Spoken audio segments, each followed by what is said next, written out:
Ya pemirsa, untuk mengetahui lebih jauh bagaimana kondisi terowongan silaturahmi dan juga apa saja yang ada di dalamnya, berikut laporan rekan Esra Ambarita dan juru kamera Fakih Satrio dari terowongan silaturahmi Istiqlal, Jakarta. Pemirsa, Presiden Prabowo Subianto baru saja meresmikan terowongan silaturahim ataupun silaturahmi, yang mana terowongan ini menjadi penghubung atau jembatan antara gereja katedral dengan Masjid Istiqlal. Kedalamannya yakni 7 meter. Adapun makna kedalaman ini adalah menggambarkan kedalaman hati antara pemeluk agama. Kita akan lihat bersama seperti apa isi terowongannya, karena ini tepatnya berada di basement 2 di belakang saya. Kita lihat bersama. Menarik sekali bahwa kita lihat konsep maupun interior di ruangan ini maupun di terowongan ini terlihat modern namun tetap menggambarkan kesederhanaan.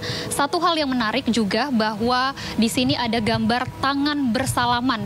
Ini ada definisinya ataupun filosofinya, menggambarkan kerendahan hati di mana adanya sebuah pertemuan. Kemudian tepat di tengah dari terowongan ini ada sebuah garis melingkar. Ada garis melingkar di sini berwarna putih, dan di atas garis melingkar ini ada pencahayaan ataupun bisa dikatakan semacam pencerahan bahwa ada harapan ketika adanya sebuah pertemuan di dalam ini. Dan menarik lagi bahwa tempat ini dibangun dengan kedalaman 7 meter yang menandakan atau mengartikan kedalaman hati antar pemeluk beragama. Dan tentunya harapan kita bersama, terowongan ini tidak hanya menjadi semacam simbolik saja, namun kita bisa menerapkan arti nilai harmonis kerukunan antar umat beragama meskipun berbeda-beda. Ketika nanti pemirsa datang ke tempat ini, karena ini tempatnya terbuka untuk umum, kita tidak hanya melihat diorama saja, namun mendengar adanya dentuman beduk kemudian bersahutan dengan lonceng. Ini merepresentasikan bahwa semesta itu akan, untuk bunyinya ini akan berbeda di setiap ruang yang kita injak. Dan tentunya harapan kita sekali lagi bahwa ini menjadi nilai keharmonisan dan kerukunan bagi umat beragama. Dari Jakarta, Esra Ambarita, Fakih Satrio, iNews melaporkan. Dari Istiqlal, Presiden Prabowo melanjutkan agendanya hadir di peringatan hari ulang tahun ke-60 Partai Golkar di kawasan Sentul, Bogor, Jawa Barat. Ya, selain memberi pidato politik, Presiden Prabowo juga turut menyumbang suara bernyanyi di atas panggung.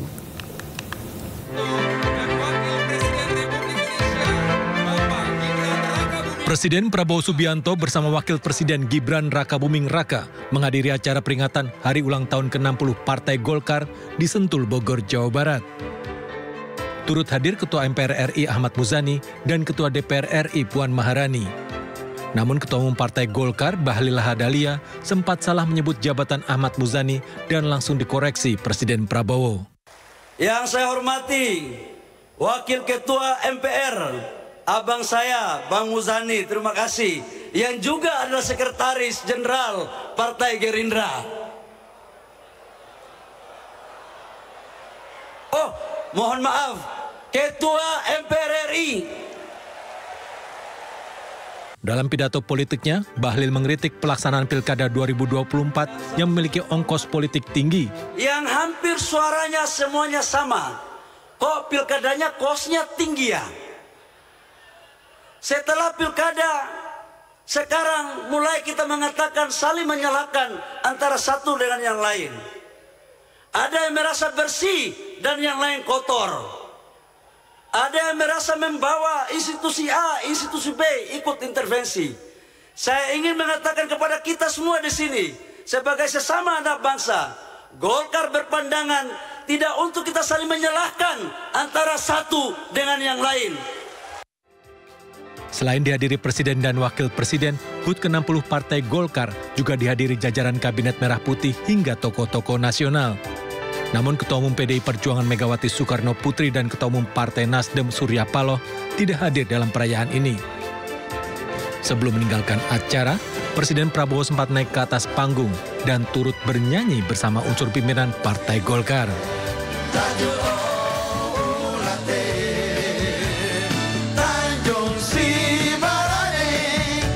Dari Jakarta, Muhammad Zulhilmi, Yudi Permana melaporkan. Ya pemirsa, dalam pidatonya di HUT ke-60 Partai Golkar, Presiden RI Prabowo Subianto menyinggung perlunya perubahan sistem politik di Indonesia. Prabowo mengusulkan kepala daerah mulai gubernur, wali kota hingga bupati dipilih oleh Dewan Perwakilan Rakyat Daerah atau DPRD. Ketua Umum Partai Golkar, salah satu partai besar, tapi menyampaikan perlu ada pemikiran memperbaiki sistem partai politik.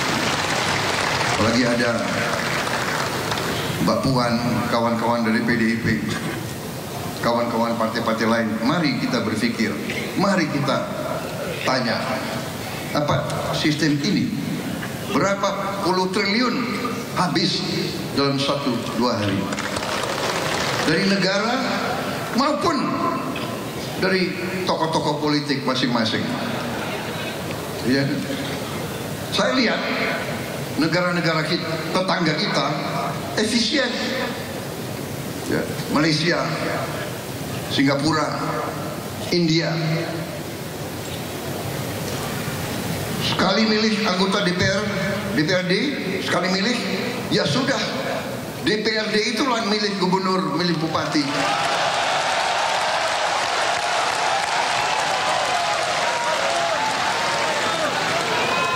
Efisien, nggak keluar duit, kayak kita kaya, benar nggak?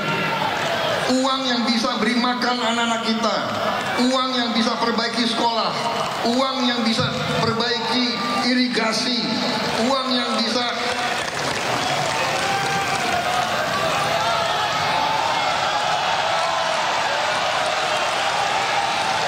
ini sebetulnya begitu banyak ketua umum partai di sini, sebenarnya kita bisa putuskan malam hari ini juga. Gimana?